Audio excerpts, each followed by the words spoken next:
What's going on? So, with the completion of the Bunny DeBarge book, I decided to go and resume reading Inside the Mind of BTK. I started this book some time ago and left off at chapter 14. And being that I'm reading on the other channel, A Serial Killer's Daughter, which is BTK's daughter, I have decided to just go on ahead and continue this one. All right. This is chapter 15, Inside the Mind of BTK, written by John Douglas. If you don't know who John Douglas is, he is like the grandfather of profiling. He spearheaded the behavioral science unit in Quantico, Virginia, working for the FBI.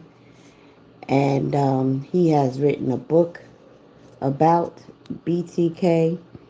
It's really fascinating. Um, I enjoyed it from cover to cover. For some people, the beginning of it might be a little bit slow. Didn't bother me one bit. It was all very interesting to me. So here we go, chapter 15. I needed a drink. By now, it was the middle of the night. Landwehr had yet to return. I was still scrolling through Rader's writings, and I was thirsty. I needed a shot of something. Vodka would be nice.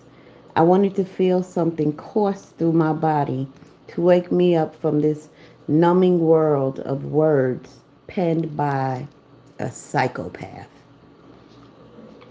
Years before, I shared a bottle of vodka with a Russian police chief. After polishing off nearly all of it, he recounted the story of a serial killer he once tracked. There had been many killings, all decapitations, he told me. So we found a suspect, brought him in, questioned him, and when it appeared we had found our killer, we walked him behind the police station and placed a bullet into his brain. That sounds like Andre Chikatilo. Oh, Lord. Soon as they convicted him, they took him in the back of the courthouse, and they said, and the courthouse, the back was just like a concrete area and a wall. And they told him, hey, oh, and in the concrete there was a drain.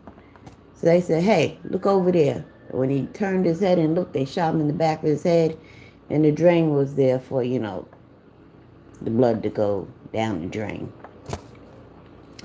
That was in Russia.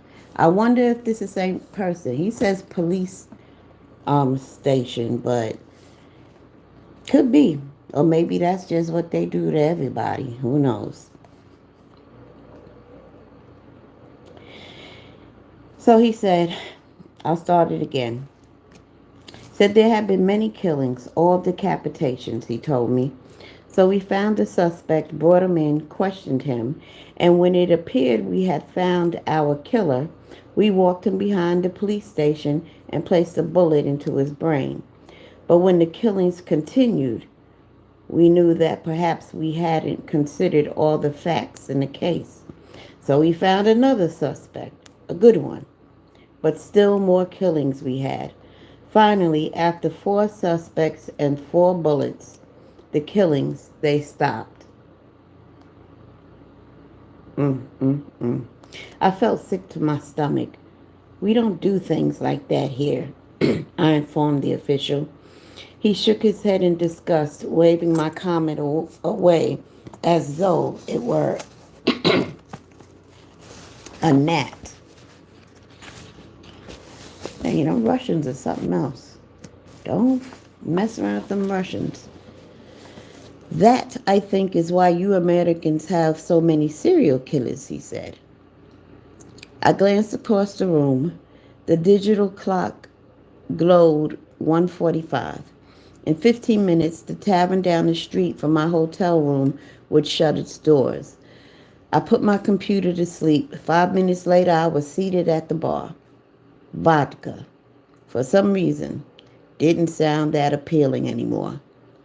A glass of Chardonnay, I told the bartender, and 2 cups of coffee. I arranged the glasses in front of me and drank them down in quick succession, noticing how nice the liquids felt sliding down my throat. 20 minutes later, I was back at my desk reading about Rader's descent into middle age.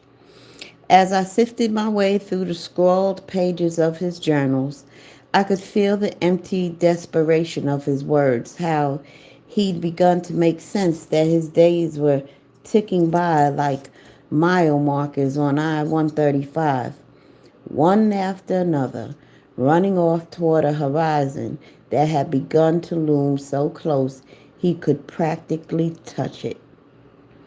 If there was anything more pathetic than a serial killer, I thought it's an aging serial killer. The overall impression that I gleaned from Rader's journal entries from this period was that he'd begun to feel weighed down by life, having to keep everything bottled up inside, all those horrible yet thrilling secrets, made his heart flutter with excitement whenever he let them play out in his brain. Most of the time, he felt like a spy, forever walking around undercover, watching and waiting, always ready for action, perpetually on the lookout, always wondering if the cops were closing in on him or if someone had stumbled on one of his hidey holes where he stashed all his journals and other mementos from his kills. The life of a spy suited him, though. He'd grown used to it.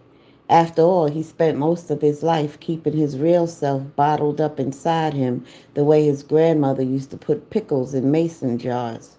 It was one of the things that helped him survive this long. What bothered him, though, was that he needed to erect such a big facade around him. That was where his wife and children came in.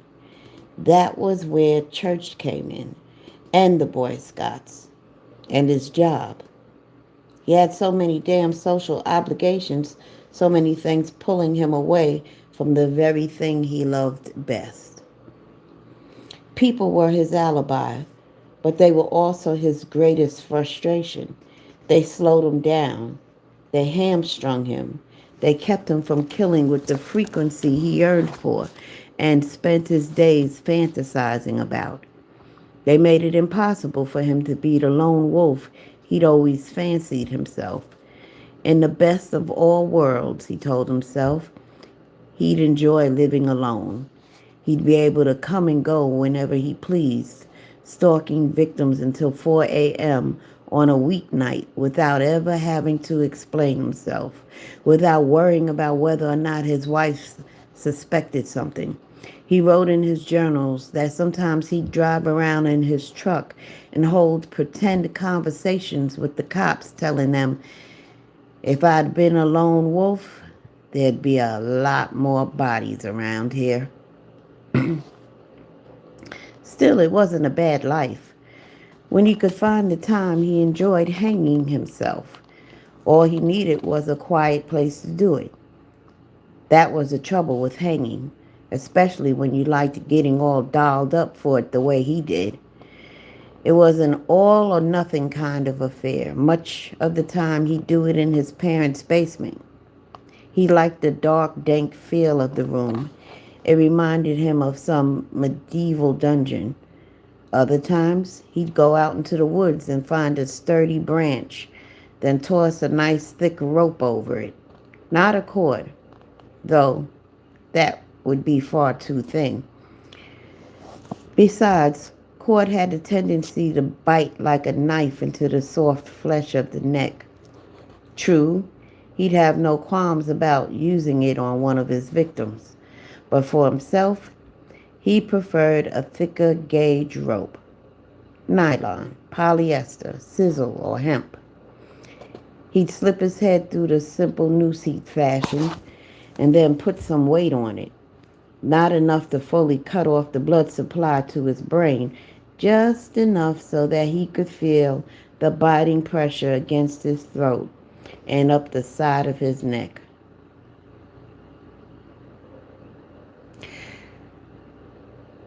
I wish he would have made a mistake and just hung his stupid ass. It was the pressure he enjoyed most of all. He never went all the way, though. Unlike some of the jokers he read about who accidentally died while hanging themselves, he always kept his feet planted firmly on the ground and leaned into the rope. That was enough to do the trick.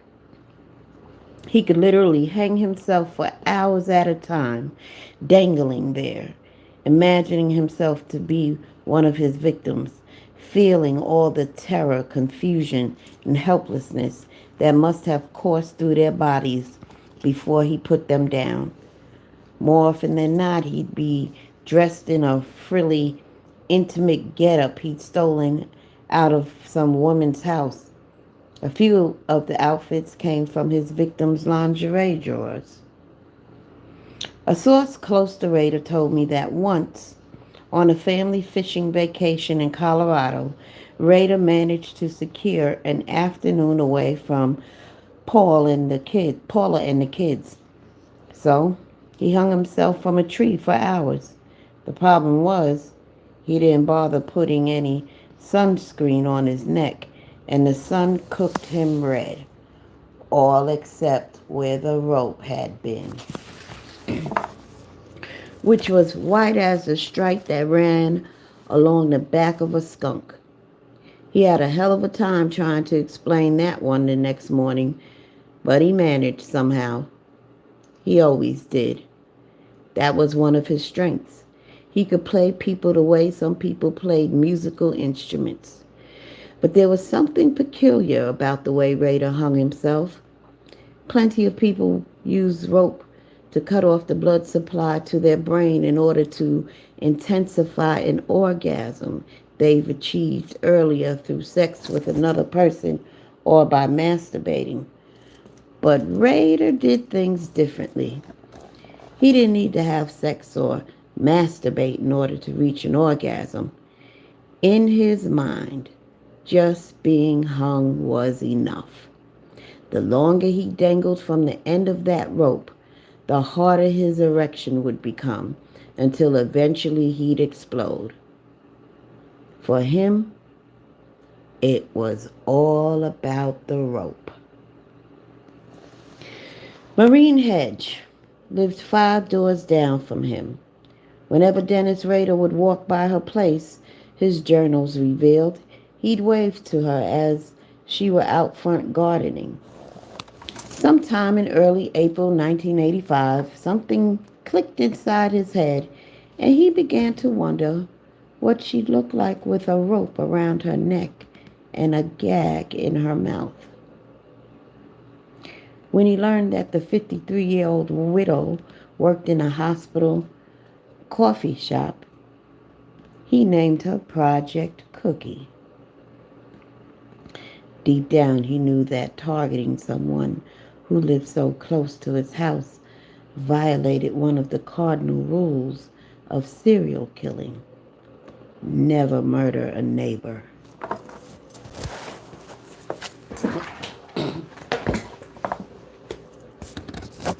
I had to relocate a little bit. But he didn't care. Once he begun fixating on her, he couldn't shake her loose from his mind. After a few months spent fantasizing about all the things he yearned to do to her, he started sneaking down to her house at night and peeking in through the Venetian blinds as she read in bed. On one occasion, her cat spotted him looking in the window and flipped out, jumping off the bed and hissing. He finally decided he would make his move on April 27th, during a Saturday night Boy Scout camping trip with Brian. Logistically, the murder would be his most complicated, involving what he later referred to as lots of maneuverment. That's right. That's what it says. And it's in quotes. This is the word BTK used. Maneuverment. On that evening, the tents had all been pitched, the dinner was cooked, and the campfire was blazing when Raider began to complain to the other scout leaders of a headache and soon disappeared inside his tent. Not long afterwards, he sneaked out, fetched his hit kit, which he'd stashed inside a bowling bag, and then hoofed it to a nearby bowling alley. He stayed just long enough to buy a beer, drink a bit of it, then splashed the rest of it on his clothes. He walked outside, reeking of beer, and called a taxi from a payphone. Hmm. A few minutes later, a cabbie was driving him back toward Park City. Along the way, Raider mumbled that he felt too tipsy to drive, and when he finally reached the outskirts of his neighborhood, he announced that he needed some fresh air. He asked the driver to pull over and let him out so he could walk it off. After paying the driver, he began walking, eventually taking a shortcut through his in-laws' backyard, then walking past the swing sets in a tiny city park located behind his house. He jumped the chain-link fence, scrambled through Marine Hedges' backyard, then peeked around the side of the house. Her car sat in the driveway, so Rhaegar figured she was inside, asleep. Using a screwdriver, he jimmied open the back window, crawled inside the darkened house, and crept into Hedges' darkened bedroom. Her bed was empty, so he decided to stick around and wait for her to arrive home. It was around 11 p.m. when Hedge finally returned from a night spent playing bingo. Much to Raider's dismay, a man accompanied her inside the house. Raider hid himself in a closet and listened as the two made what he considered to be loving remarks to one another. Finally he left, and Hedge got into bed. It was around 1 a.m., he later wrote, that he emerged from the closet, entered her room, and pounced on her like a tiger, quickly clutching her throat with his gloved hands. The whole thing happened far too quickly for his liking. After all, he spent months fantasizing about exactly how he wanted to take her, then force her to submit to him. As he learned from past kills, however, his most obsessively thought out plans often went awry. Before he knew it, the petite Hedge had slipped into a unconscious, never quite knowing what was happening to her, that her neighbor was the dreaded BTK, and that he'd chosen her to be his next victim. Raider's realization that all she knew was that some dark stranger with powerful hands was choking the life out of her frustrated him. He quickly handcuffed her, out of habit, slipped a garrote over her neck, then pulled it tight. He realized that he needn't have bothered. She was already dead. Afterwards, he rolled her up in a blanket and quickly began rummaging through her apartment for a few trophies he could take with him. He settled on her purse. Afterwards, he did something he'd never before done after killing someone. He moved his victim's body from the crime scene. Raider, it was now clear to me, had decided to change his MO. He didn't want to look like he didn't want this to look like a BTK killing. That way, the police couldn't link this murder to his previous crimes. Rader also knew that indoor crimes allow police to do more efficient job collecting and processing evidence. Victims disposed of outdoors make forensic work much more challenging. Depending on weather conditions, evidence can be washed away. Dumping of the body also means that a corpse has more time to decompose, further obliterating evidence. Rader loaded Hedges' body into the trunk of a car and drove to Christ Lutheran Church, where he and the family spent their Sunday mornings singing hymns, listening to sermons, and helping out with things. Because of all his work at the church, he had a key to the place. He carried Hedge downstairs to the basement and laid her out on the floor. A few days earlier, he'd put black plastic over the windows and taped everything up so that nobody could tell if he was down there with the lights on. He unrolled the blanket and spent the next few hours posing her body in a myriad of positions, snapping pictures of her. Playing the role of a deranged fashion photographer, he searched for the perfect shot. He'd tie and then remove his various bindings from around her lifeless limbs. Sometimes he'd tug her undergarments down in suggestive poses, he wrote. Time slipped away from him. Before long, he noticed that the sun was coming up. So he stripped her body, loaded her back into the trunk, and drove roughly 6 miles, where he dumped Hedge into a ditch and covered her with leaves and branches. Next to her head, he dropped the knotted pantyhose. He dropped her. He dropped her car 6 miles away in a shopping center parking lot. Rader made it back to the campground before anyone woke up, and soon went to work scrambling eggs and cooking bacon over the fire for breakfast.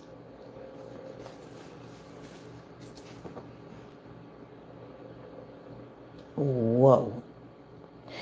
The murder of his neighbor, Marine Hedge, sustained and nourished Dennis Rader for the next year and a half, but he soon grew hungry again. The next time Rader put pen to paper to chronicle a kill was shortly after he strangled Vicky Wegerly on September 16, 1986. In his account of the crime, he wrote, "It had been a long time from the last time Factor X exploded in my world and shattered someone else's. Mrs. Hedges' memories are still fresh in my mind." All Rader had to do was shut his eyes, and the homicide came flooding back to him. The feeling of the damp air, the rain, the sensation of his hands on her flesh, that long, nerve-wracking wait in the dark for her to fall asleep. And now it was beginning again. Factor X, he wrote, was arising out of him like a ticking time bomb. He looked over He looked back over his kills and thought about the locations of all his murders relative to Wichita. Otero was northeast. Bright was northeast. Vian was south central. Fox was southeast. Hedge was north. The time had come. He reasoned to murder someone who lived west of the city. Tell you, this reading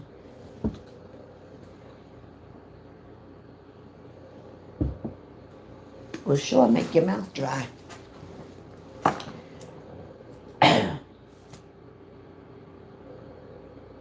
Ooh, excuse me. 1 second.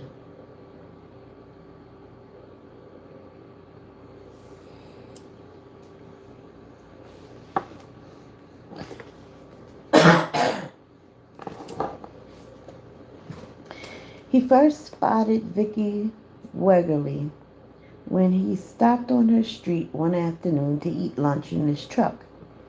That was one of his favorite things to do.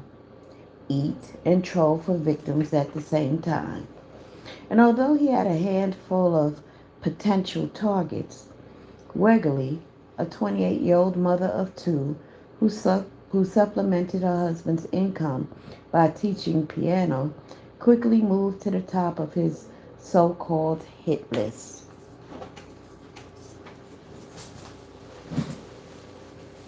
Oh, I'm getting a little chilly.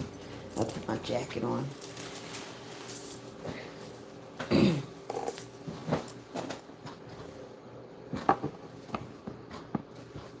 This time, he decided to strike in the middle of the day, gaining access to his victim's home by pretending to be a telephone repairman. On the afternoon he struck, he glued a Southern Western Bell logo onto a yellow hard hat. On his shirt, he wore a name tag fashioned out of a phone company business card he'd found somewhere. He carried a briefcase containing some of the tools that he believed the repairman might be expected to use, along with his hit kit. Because he thought it would look less suspicious, he decided to first stop off at the home of her neighbor next door. An elderly woman answered the doorbell, and Rader quickly ran through his prepared lines. "I'm from Southern Western Bell, ma'am," he told her. "We're having trouble with the phone line, and we're trying to track down the problem. Need to check it if you don't mind." He stood there on her front step watching through the screen door as she listened to him. All at once, the thought flashed through his head that maybe he ought to kill her instead. But he decided she was too old. Instead of inviting himself inside her house, he told her he could check her line from the outside, and quickly walked to the corner of her house and started fidgeting with her phone line. Though a nearby open wait through a nearby open window, he could hear Wegerly playing the piano. A moment later, he was knocking on Wegerly's door, feeding her the same line as he had her neighbor. Vicky reluctantly led him inside, but watched him closely as he connected some wires to her interior phone jack. Her 2-year-old son played on the floor. After a bit of small talk, he pulled out his gun and told her, "I'm not going to hurt you or your baby." Then he demanded that she give him her purse and keys to the car. "She looked terrified," he wrote afterwards. The dog was barking, and her child was watching him as he ordered Wegerly into the bedroom, leaving her son behind. Wegerly began crying, insisting that she was having her period and that her husband would be home at any minute. Grabbing her arm, he dragged her into the bedroom and told her he needed to tie her up. "I want to take some pictures of you," he said. Once again, Rader relied on words rather than threats of physical violence to convince his victim to do as he asked. "You're sick," she replied as he tied her hands with cord. "You need help." She continued to argue with him, telling him that the woman next door had seen him, refusing to get undressed for his pictures. Rader believed he was once again on the verge of losing control of the situation. So he pulled a cord out of his pocket, looped it around her neck, and yanked hard. She began to yell, but the force of the cord crushing her windpipe silenced her. A moment later, the cord snapped. Her hand shot up into his face, and she managed to suck a precious lungful of air into her body. She tried to scream, but he placed his hand over her mouth. He was dumbfounded by her strength. Although her ankles were tied, she poked him with her fingers, slammed her head against his chest, and raked her fingernails across his neck. He winced as his sweat seeped into the wounds, and he gripped her throat so hard that his hands began to cramp. She is a regular tiger, he wrote afterwards. He finally managed to grab a pair of pantyhose, wrap them around her throat, then tie them into a knot behind her neck. He stood there above her, watching as she died, then grabbed his camera and began snapping pictures, pulling her sweater up in one, her pants down in another, and finally rearranging the pantyhose so that they resembled a gag. I clicked my way through his snapshot collection, included on the disc, and felt a stab of nausea sweep through me. It dawned on Rada that if he stuck around any longer, Wegley's husband might return and Rada would be forced to kill him. So he picked up his gear, organized everything inside his briefcase, and placed his yellow hard hat and Wegley's billfold into a paper bag. The dog was still barking in the backyard. On his way out of the house, he noticed that Wegley's son, sitting on the floor in the front room, staring contentedly off into space.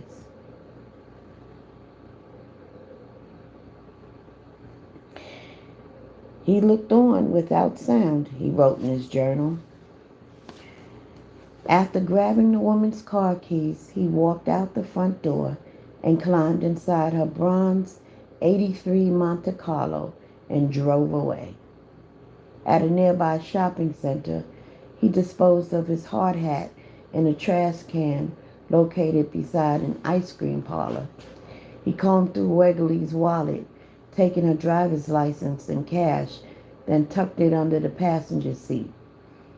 A moment later, he decided to head back to within a few blocks of Wegley's house in order to retrieve his car. He parked, and as he walked back to it, he could see her house in the distance and noticed that her husband's truck was parked in front. The police had yet to arrive, he noted. A moment later, he heard the siren of an approaching ambulance. He drove away and at one point found himself following a police car for several blocks. Finally, he pulled over, changed his clothes, and then began driving north, tossing his gloves and other bits of clothing out the window. While heading across one of the city's many bridges that stretched across the Arkansas River, a gust of wind blew several pages of notes he compiled on his victim out the passenger window of his car. Instead of stopping to gather them, he drove back and forth across the bridge, convinced that the wind created from his car would blow the notes into the river. I hope the police don't find them. Bad move on my part, he later wrote. He was hungry. Hello, let me go to the chat. Who is this? Hey, Robert. Nice to see you. And AK5. Hello. Welcome. He was hungry, so he decided to grab a bit of lunch and made mental notes of his mistakes as he drove. As best as he could remember, he'd left a fingerprint from his left hand on the neighbor's gate. He was also fairly certain he touched Wegley's door without wearing a glove. He told himself that the next time he killed, the first thing he needed to do was handcuff his victim and always remember to wear gloves when using a ligature.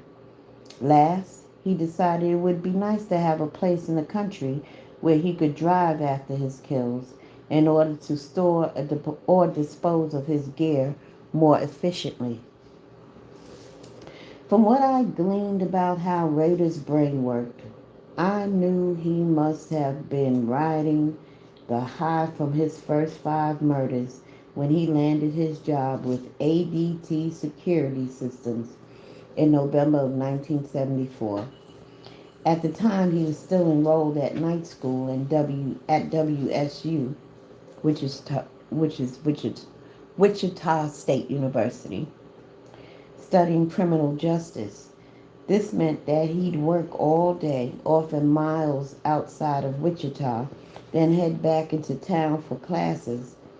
Landwehr told me that what Rader loved most about the job was that it gave him the sensation of being a cop. That was something I had sensed 2.5 decades before when I first analyzed the case and wrote that BTK was more than likely a wannabe cop. He also told Landwehr during his interrogation that he got to carry a gun, a long-barreled .22 pistol, and every so often he got to hang out with police when they'd arrive at a break-in that had occurred at the home or business he serviced. But the best part of the job was how it allowed him to float around the region like a ghost. He had a desk and an office, but in his line of work, he was never tethered to one place for very long. He specialized in home security systems, which always tended to make him feel like a kid in a candy shop, albeit a very sick kid. More times than he can remember, he rifled through the bedroom of an ADT client and grabbed a few pairs of panties or women's socks. Never anything that the owner would think had been stolen. One of his most memorable scams occurred on a job he worked for a woman who, he later told police, was being stalked by a guy just like me. He'd written and told her how he had scissors and tape and was going to do all sorts of things to her, so she hired our company to protect her. Rader and his small crew installed alarms on every door and window of the house. We did a good job, he would later say, except for one minor detail. Before they completed all the wiring, Rader realized that he might one day enjoy paying this woman a visit himself. I rigged the home in a way that would allow me to get back inside, he later confessed to Landwehr. All I had to do was hot wire it in such a way that I'd be able to go around the alarm.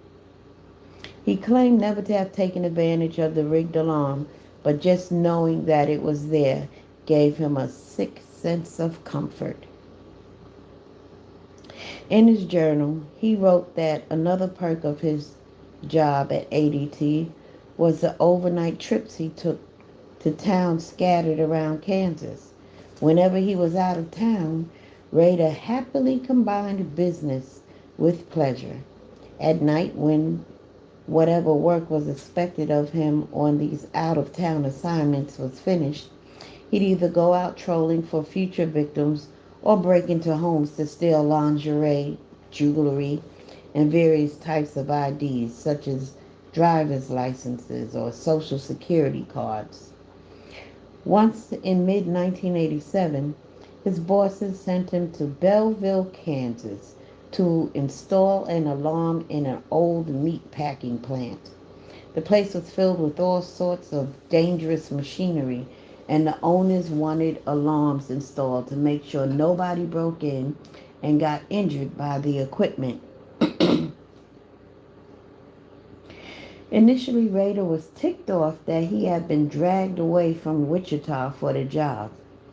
I was a team leader and a supervisor, he later told Landwehr, and my boss wanted me to go out and start installing alarms. But he quickly decided to roll with it. I used it to my advantage, he said. I thought, if you're going to send me out of town, I'll go trolling and stalking on my free time. And that was exactly what he did. One evening, while in Bellevue, he was lone wolfing it, just cruising the streets looking for the right type of woman he might want to strangle or garrote, when he happened to spot a young mother through the front windows of her house, playing with her kids. This just might work out, he chuckled to himself. So he drove over to the town bowling alley, parked his truck, and walked back. It was the dead of winter, an ice-cold night. On the way over, he thought about what he wanted to do with the woman's body after he killed her. I'm going to take her out somewhere out in the woods, he recalled of that night. They may not find her for a while. Basically, it'll look like a disappearance. But of course, by the time he made it back to her house, the place was empty. Just his rotten luck. He paced back and forth in front of the house, stomping his feet on the ground, trying to stay warm. And after a while, he figured he might as well just break in and wait inside. But after sitting around in her house for 2 hours, his head began toying with him. He finally decided no one was coming home, so he grabbed some jewelry, a pair of fancy red bikini-style panties, and headed back to the bowling alley.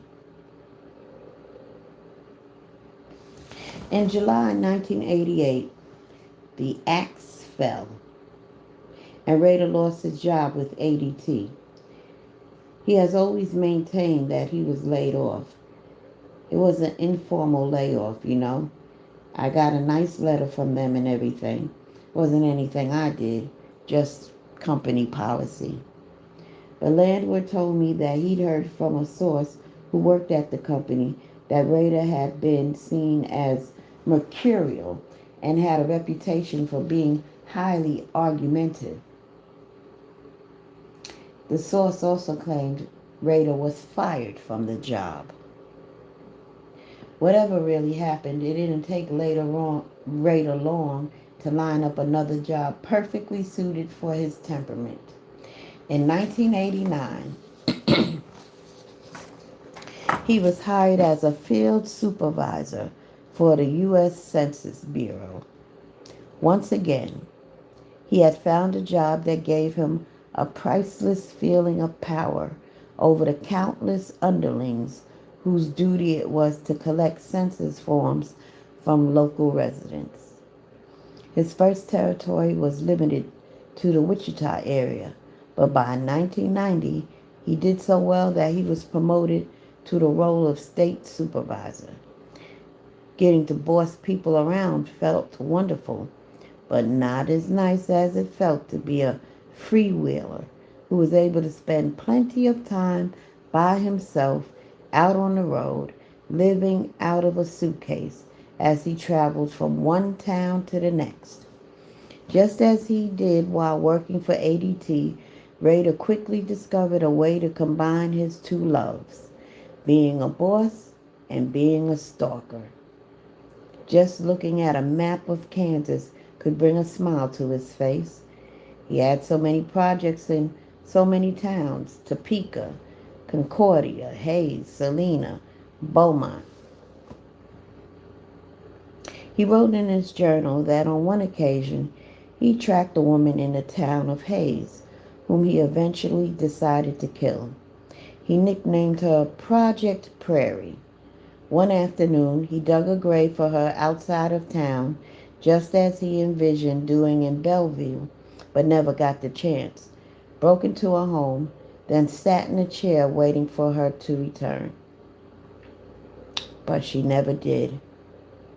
So he grabbed her purse, which she left behind, and fled into the night. As he drove down the road, he placed the bag in his lap and plucked out a few choice trinkets, her license and her social security card, and pitched everything else out the window of his car. The hell? All right, chapter 16. The digital clock beside my bed read 3:47. I've been wandering through Rader's chronicle of his life for over 9 straight hours now. I stood up and paced around the room, hoping to clear my head, to purge it for a few moments. I walked over to the bed, opened my briefcase, and fished out a snapshot taken 8 years before on the day of my older daughter's wedding.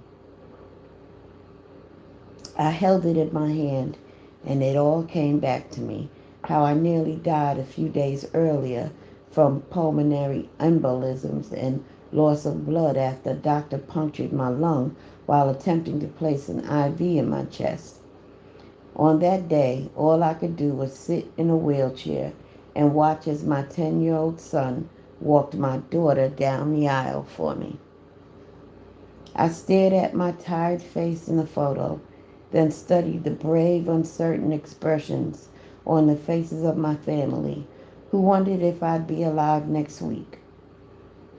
Life is fragile, I thought to myself.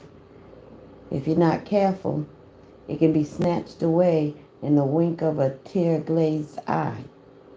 And then all at once I remembered Dennis Rader, how he'd done that to one person after another until the number of lives he snatched away equaled 10. I didn't want to look at my photograph after that. I turned it over, shoved it back into my briefcase, and walked back toward the desk, then continued reading the words of a monster who fooled everyone into believing he was human.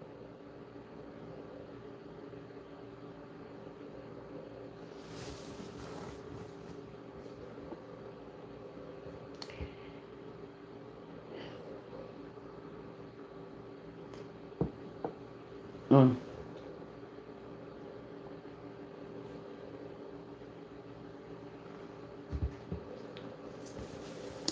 By July 1988, the rush Dennis Rader received from Vicky Wegerle's murder had long ago faded, leaving him feeling as empty and hollow as ever.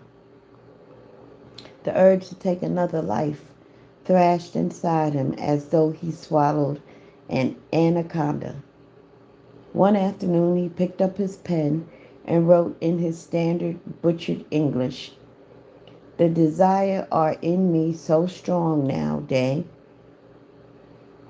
I have no ideal what keep them in check.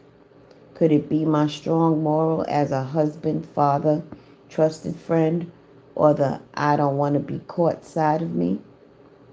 By the way, I read all of that just as it is written. Please don't think, I was mispronouncing things, because I wasn't. That's how he writes. BTK, that is. This was definitely a worthy question for Rader to be asking. But like all worthy questions in his life, he felt no reason to wait around for an answer or even to continue probing. When you lack a conscience, simply asking such a question feels good enough. It quiets things just a bit.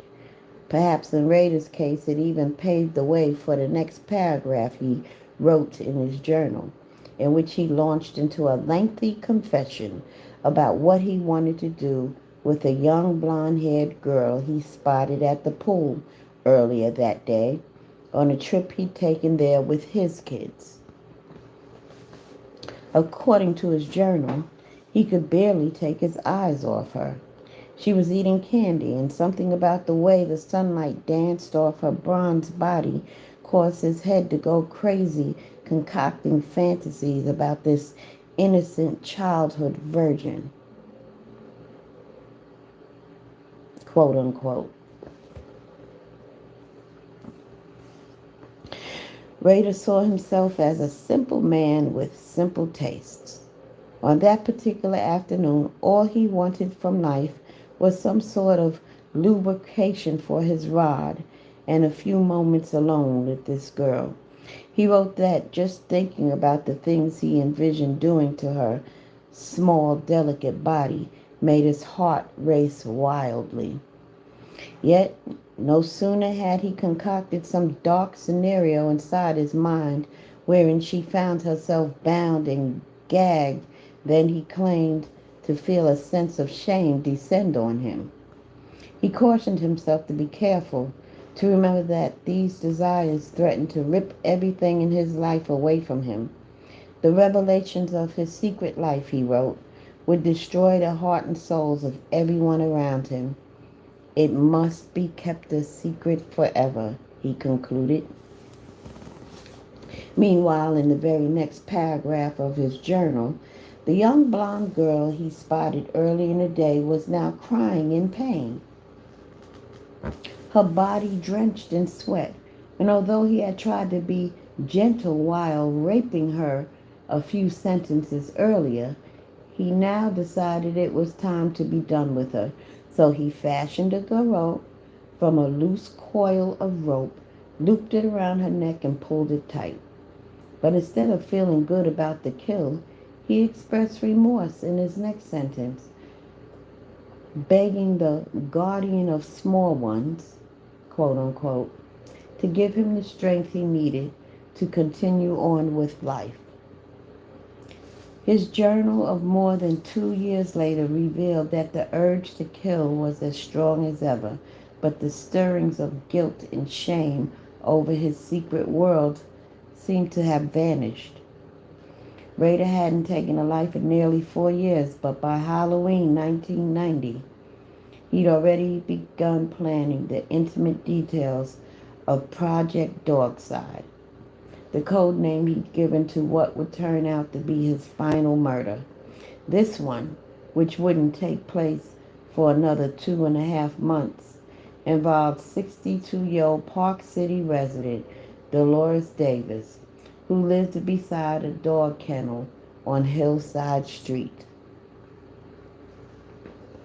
Once again, I was reminded that when Rader disappeared from view after his gloating letter to police in 1978, he'd continued plotting, and on 3 more occasions he continued killing. In the pages of his journal, he described how during the afternoon before killing Davis, he acted out exactly what he desired to do with her. His journal describes step by step how he pretended to be the victim. This particular masturbatory session began with heavy breathing and quick relax as he prepared for a trip into faraway time zone. That was a quote, by the way, out of his journal. I read it exactly how he wrote it. Within minutes, he'd wrap a leather belt around his ankles, then encircled his body in a leather web fashioned from various other belts he kept in his closet. And after tying himself up, he pulled a plastic bag over his head, wrapped a slip knot around it, then pulled it tight and thrilled as his lungs slowly sucked what remained of the air from the bag.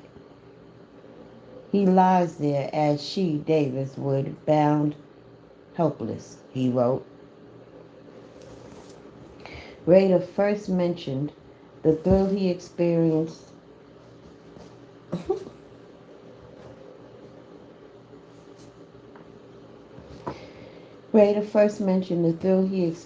from self-imposed suffocation a couple of months earlier in September. He still had his job at the Census Bureau at the time, and one afternoon he hung a sign on the door of his office informing his co-workers that he'd step out to lunch. Then he locked the door, spread a plastic tarp over the floor, and rigged up a camera on a tripod with a long cord, allowing him to trigger the shutter from a distance.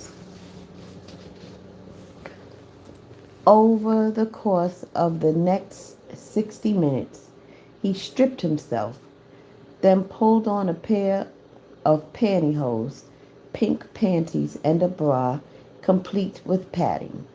He bound himself in nylon straps and began snapping pictures of himself. 30 minutes later, he'd finished wrapping his entire body in plastic. He eventually reached orgasm after being forced to fight for air. Afterwards, he remarked that the plastic was only part of the reason he experienced the most satisfying climax. What really excited him was the notion of pulling off this stunt at the office, surrounded by his co-workers, and managing to knock out this entire fantasy, complete with the snapping of a handful of Polaroids, during his 60-minute lunch break. Mm, mm, mm. So I've been reading all this sick behavior nonstop. And yeah.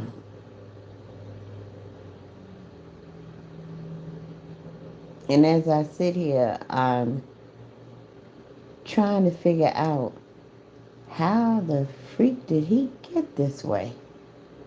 The hell? He does all of this. I'm talking about strip naked, put on panties, padded bra, tying himself up, snapping pictures, all in his office. You got co-workers walking back and forth past his office door, business being taken care of, and he locked up in his office doing this bullshit. This was a fertile period for Rader's journal writing. With no one to turn to, and years since his last kill, he dumped his thoughts onto the pages of his diary with furious passion. In November 1990, he wrote a short entry about standing in his house and watching the blonde next door gather evergreens from her yard for a holiday wreath. He loved the shape of her butt in her blue jeans. Later that day, while taking a shower, he shut his eyes and masturbated as the fantasy of what he intended to do to her danced on the back of his eyelids.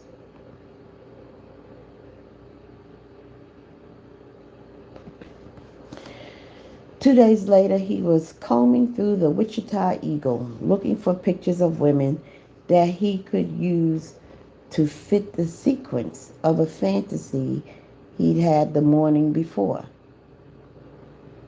This one involved a girl between the age of 7 and 8 with a nice firm ass.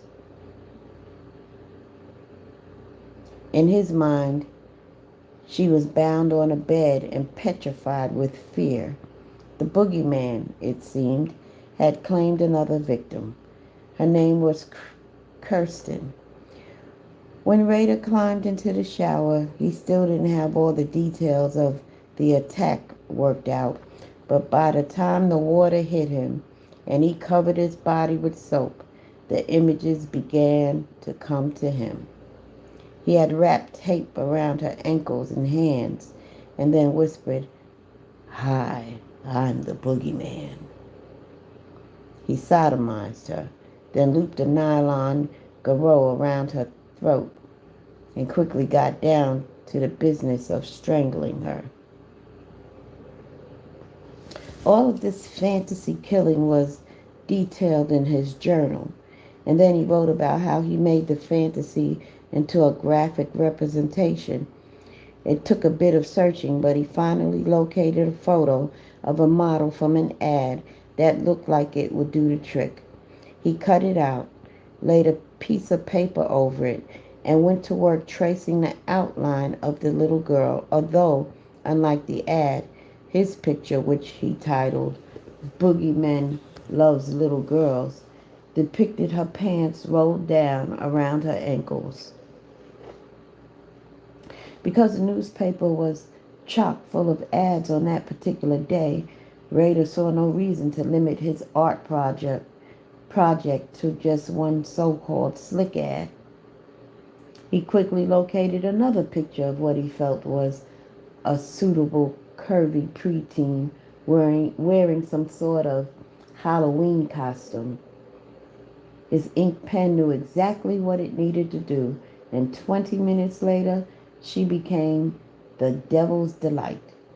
His art project, which he would later stash away in the far reaches of his bedroom closet, whipped him into such a frenzy that he sat back in his easy chair, and when he was sure that Paula and the kids were out of the house, he masturbated into a plastic baggie.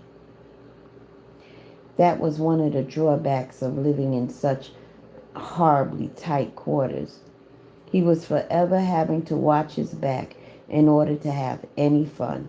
It wasn't until the late 1990s that he was able, at least, to move part of his cache of sketches and other memorabilia to some file cabinets at work.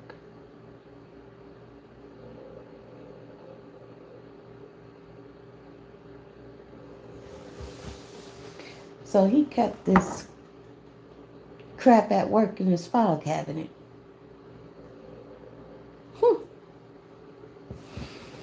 In May 1991, with his temporary census job finished, Rader landed another job as compliance supervisor for Park City. This time he got to wear a badge and a uniform, complete with a radio he clipped onto his belt. His main duties involved driving around a tiny suburb in a white truck and writing up tickets for residents who kept old refrigerators in their front yards or let their dogs run off the leash or let their grass grow too long.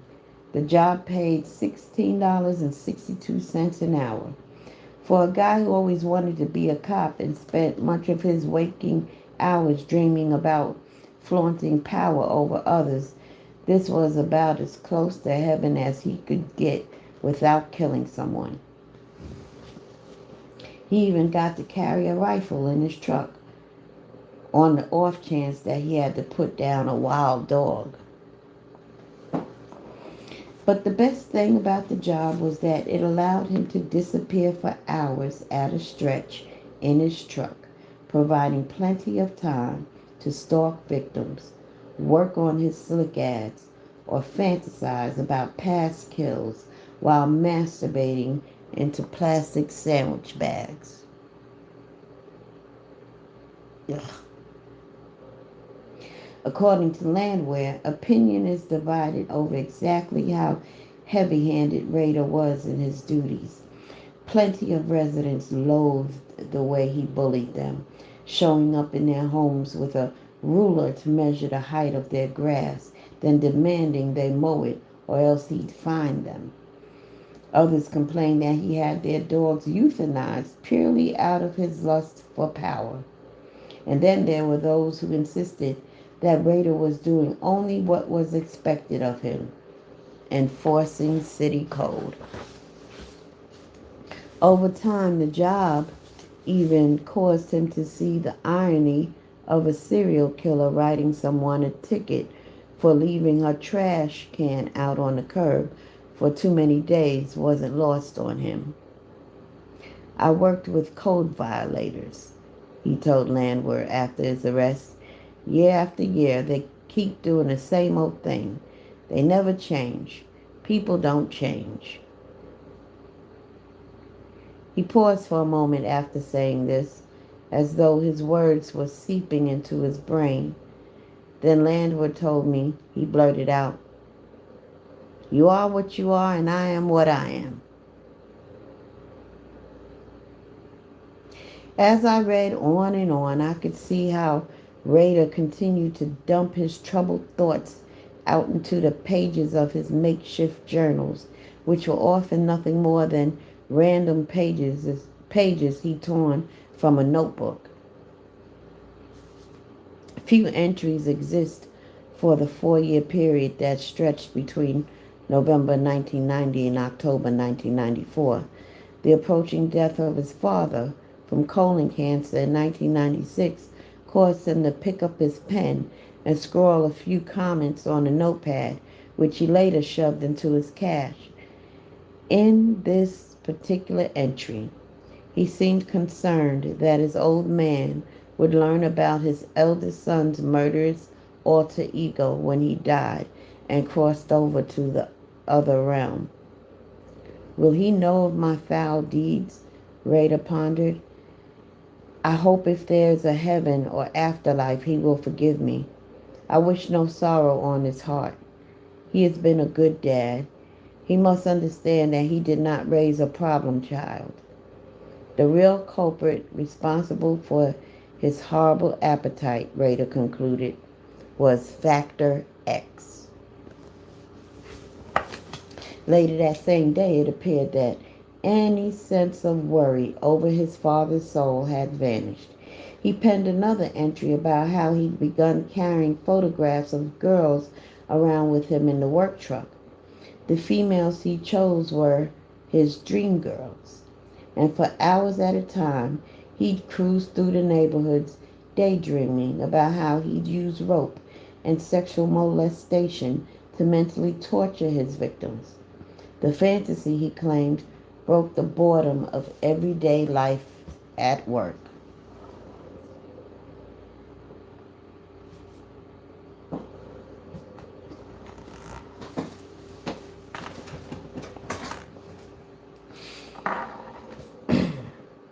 A few weeks later, Rader no longer described what he was doing as simply driving around town with tiny pictures of women in his truck. By mid-November 1990, he'd begun to consider these photographs glued to 3x5 cards as actual living creatures. Rode around with cute blonde in bikini today, he wrote. The next day he claimed to have ridden with a babe with a Jewish or Hispanic looking face. 2 days after that, he took pop music sensation Madonna with him for a one-way tour of Park City. In her picture, she wore a bodysuit, complete with cup-shaped brassiere. Good for her. I'm glad a serial killer was riding around with a picture of her dressed like a freaky idiot. As he went about his duties that day, his mind exploded with angry thoughts about hanging her from a heavy wooden beam. Y'all know I don't like Madonna, right? He envisioned himself wrapping a coarse hem rope around her neck. In her mouth was stuffed the obligatory gag. The only problem was that he couldn't decide whether he wanted to use a rope or a chain to spread her legs apart. But what he did know was that he wouldn't use his usual rope garrote to dispatch the material girl. For her, he opted to end his fantasy and her life with a slow strangulation hold.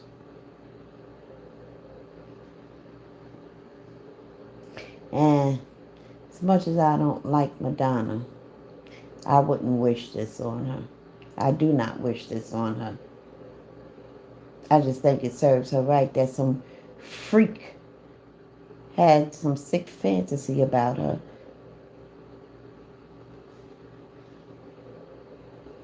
The following Sunday, after attending church, he wrote about shoplifting a book on a serial killer who lived in Hawaii. The next morning, he went to work with a redhead in the seat beside him. On Tuesday, she'd been replaced with a woman he would describe only as the bitch.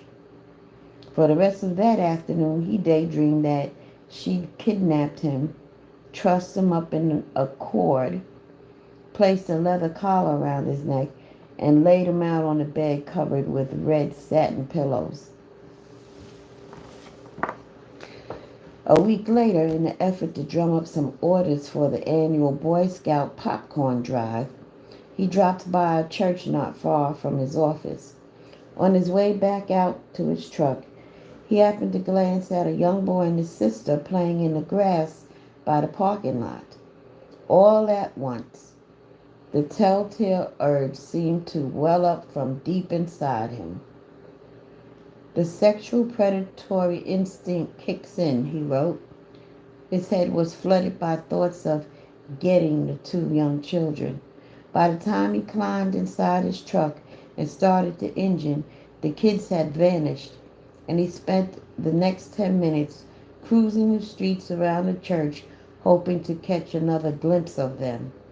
He wasn't exactly sure what he would have done if he had spotted them, but by this point in the day, his head was going crazy with wild possibilities. He steered his truck toward the neighborhoods where his last two victims had lived before he paid them a late night visit, driving up and down the streets that surrounded their homes, letting his mind wander. The need to take another life was rising up inside him, threatening to burst out. And on the first weekend in December 1990, he attended an out-of-town Boy Scout camp with his son. Packed away in his truck was his hit kit, complete with plastic gloves, knife, 25 caliber pistol, mask, and cord. Exactly what he intended to do, he never specified in his journal, although he did write that he arrived at the camp too late and was too tired to try anything. A week before Christmas, he wrote that he and Paula had had sex for the first time in a long time. For a guy who often filled page after page with detailed accounts of his imagined sexual conquests, he devoted precious little ink to the real thing. His only comment in his journal was that his session with his wife felt very good and satisfying.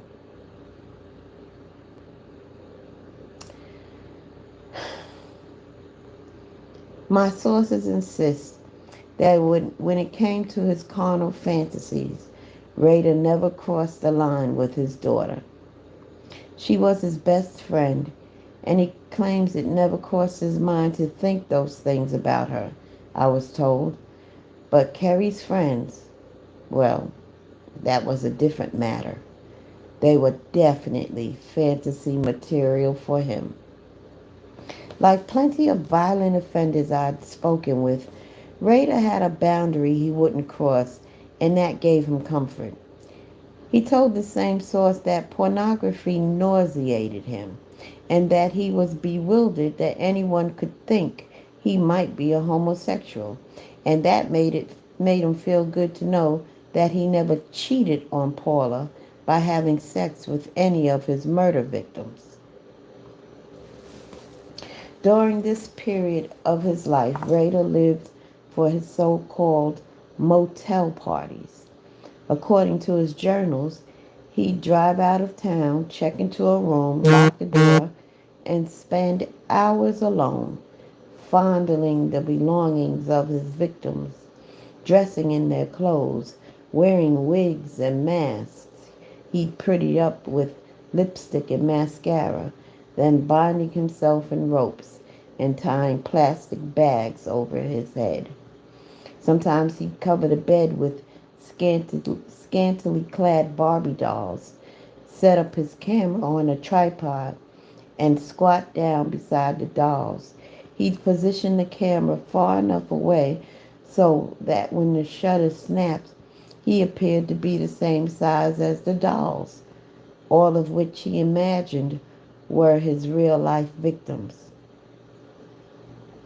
It just didn't get any better than that as far as he was concerned, because the Barbie doll was the symbol of the perfect female.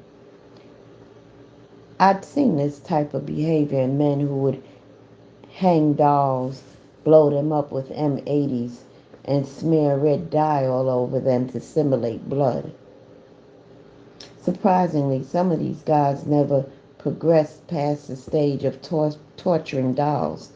They seemed to sense what Rader later found out, that the fantasy, where they are forever in control, is always better than the actual crime. One evening in October 1995, Rader took several decades worth of drawings he'd sketch of women in the midst of being stabbed, drowned, buried alive, hung, strangled, shot, and tortured on various homemade devices of his own design, then spread them across the room.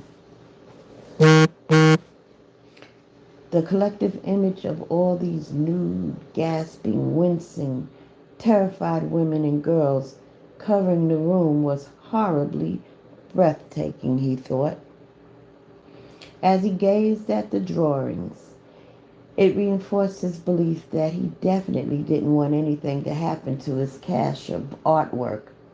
A few months earlier, he'd celebrated his 50th birthday, and at that time it had begun to occur to him that he needed to stop being so careless with his drawings, along with the rest of his cache of memorabilia.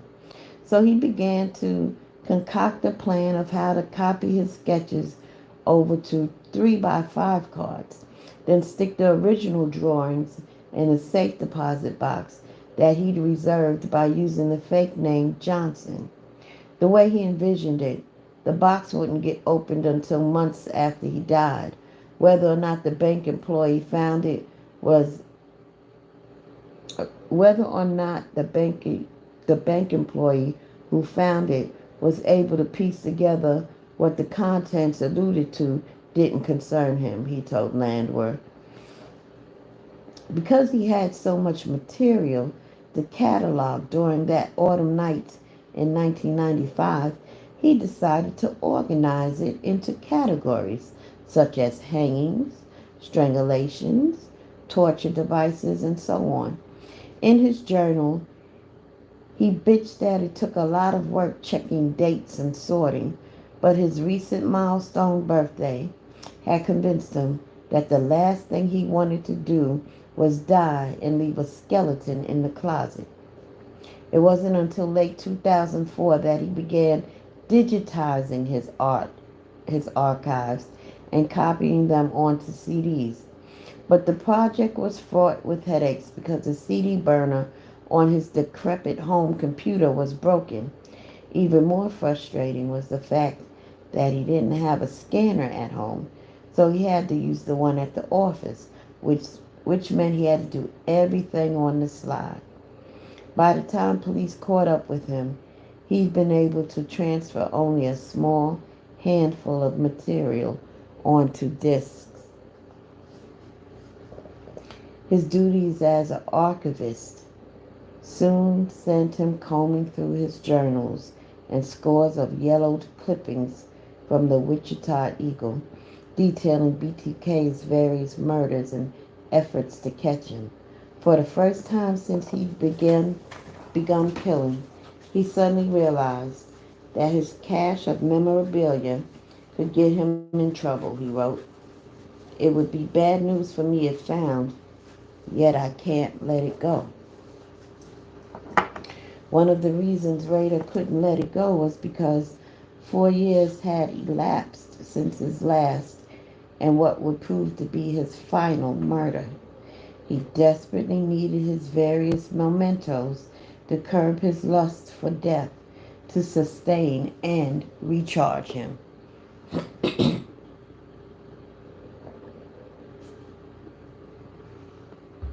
Wow. Just as he had with his countless other projects, Rader had spent a couple of months driving past the home of Dolores D. Davis, a 62-year-old retired secretary at an oil and gas company. Before long, he decided that she seemed to have everything going for her, all the qualities he required of his victims. For weeks on end, during the closing months of 1990, he'd lie in bed and fantasize about all the things he wanted to do to her. One afternoon in mid-January 1991, the fantasies had grown so real that he decided it didn't make sense to wait any longer. A few nights later, on January 18th, shortly after attending a Boy Scout function with his son, he changed out of his scouting uniform at a Baptist church near his home, then drove out near her house on North Hillside Street in Park City. He parked a couple of miles away. It was so cold outside that the only thing that kept him warm on that moonless night during his 25-minute walk to her house were the thoughts of what he was on the verge of doing. Davis's bedroom light was still on when he arrived in her front yard. She was inside reading. He paced around in the darkness, waiting for her to go to bed. It occurred to him that he didn't have a clue about how he was going to get inside. The locks on her doors were all sturdy. It would come to him, he told himself. He just needed to be patient. It made him crazy to know that his victim was inside, oblivious to the wolf that lurked just beyond her walls. After what felt like an eternity, David switched off her bedside light and climbed into bed. Raider waited for another 30 minutes, then decided the time had come to make his move. If there was some neat and orderly way to get inside, he couldn't figure out what it might be. He decided to wing it. He'd never done that before with one of his projects, at least not to gain entry. But as he would later tell Landwehr, he was hell-bent for leather, and fact the X had kicked in. According to his journal, he stood there in her backyard looking around for something, anything he could use to help him get inside. And when he finally spotted a cinder block lying near the patio, he knew exactly what he needed to do. And after slicing through the outside phone line, he picked up the block, gripping the sides of it firmly with his hands. He crept up on the back porch, then heaved the block through the large sliding glass door. The sound of the glass shattering made one hell of a loud noise. Mm, mm, mm. Davis came running out of her bedroom to see what had happened and discovered Raider standing in her family room. She thought a car had slammed into the side of her house, but he quickly set her straight, telling her he was an ex-con on the run. It's cold outside, he said. I need some warmth, a car, and some food.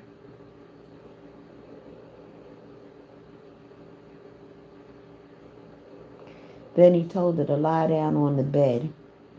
He pulled handcuffs out from a pocket in his coat and slipped them over her wrists.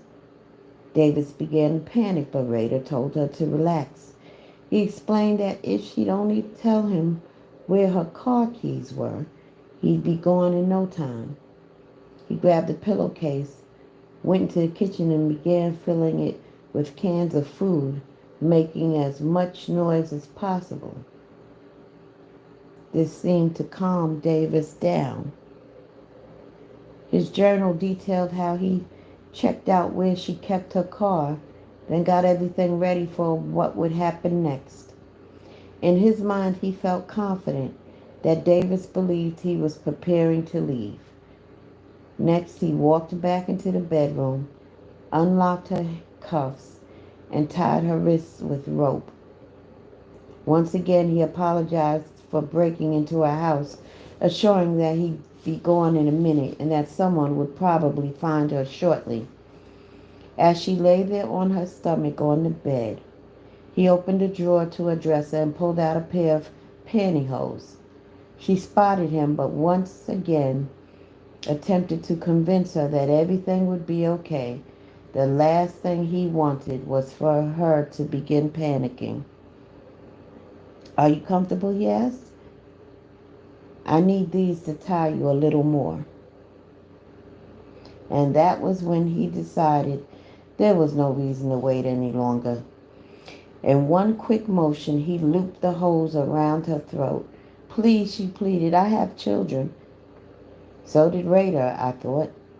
They were both home asleep in their beds just down the hallway from his wife. But that didn't seem to matter. He pulled the hose tight and later wrote that it took her between 2 and 3 minutes to die. Rivulets of blood trickled from her nose, ears, and mouth, and as he stared down at her body, the thought occurred to him that the moment he savored most when he killed happened at that instant when his victims had been bound and realized they were doomed. He could live off that moment for years, he wrote afterwards. Rader later told police he didn't masturbate at the scene, and because no traces of semen were found in the house, he might have been telling the truth. From the sound of it, he had other things on his mind, because after watching the life seep out of Davis, he wrapped her body in a blanket from the bed and dragged her out to the trunk of her car. Afterwards, he darted back inside the house, grabbed some jewelry, lingerie, and a camera, then headed out to a remote highway several miles outside Park City and rolled Davis's corpse into a culvert, then hopped back in a car and found another spot beneath a highway maintenance shed to stash the various trinkets he'd stolen from the house, along with his hit kit. He'd come back for that later, he told himself. First he needed to switch vehicles before any more time passed.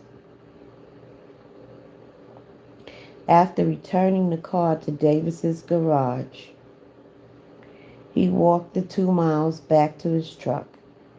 In his journal, he described how he felt cold, thirsty, and tired. His clothes were drenched in sweat. 30 minutes later, he was driving back out to the spot where he just deposited Davis and retrieved her body.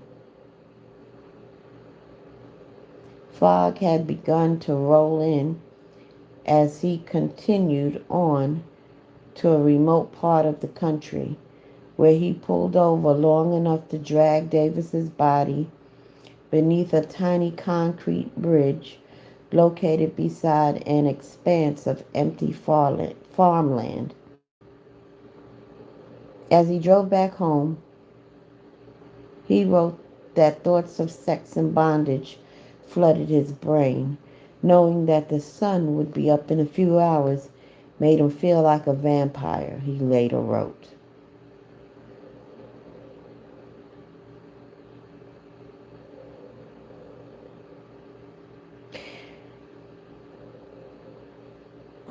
Never mind.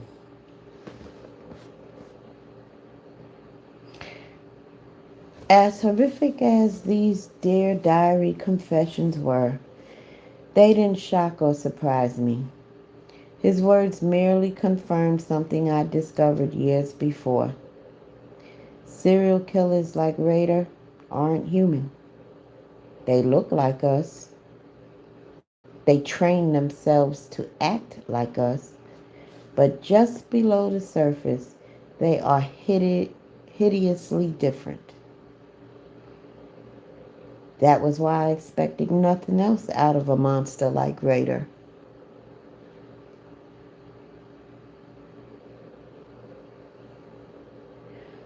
All I felt was a terrible, heavy sadness for Dolores Davis, along with the rest of Rader's victims.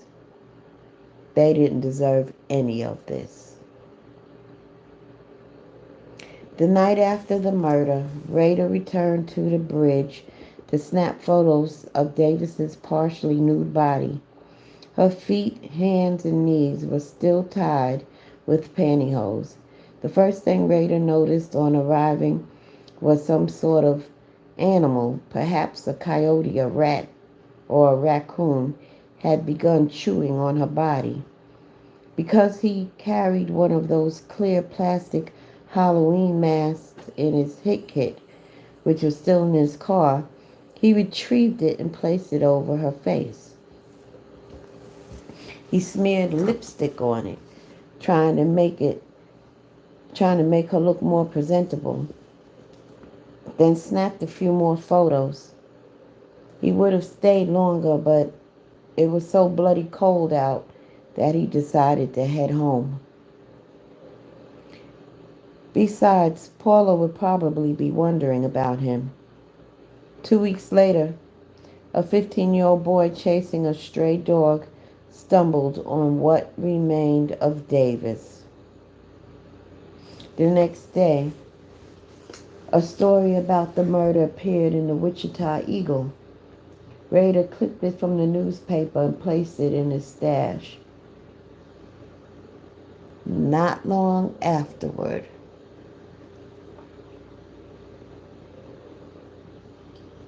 Oh, hold on. Not long afterward, he picked up his pen and confided to his journal that he wanted Davis to be his last kill, although he seemed to realize quickly that this might be wishful thinking. He reminded himself that only two things could stop someone with this sort of appetite: incarceration or death. Writing in the third person, he explained what he intended to do next and why. In the back of his brain, a voice says, "You can't quit. The drive is too strong. Cover your tracks and prepare for the next stalk."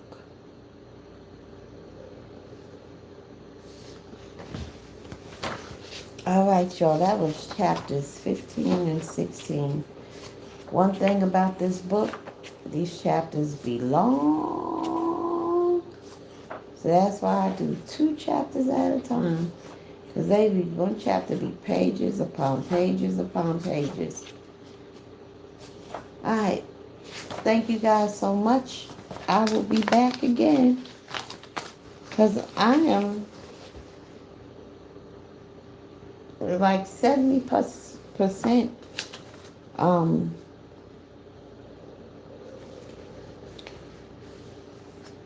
uh you know, I've read about 70% of this book so far.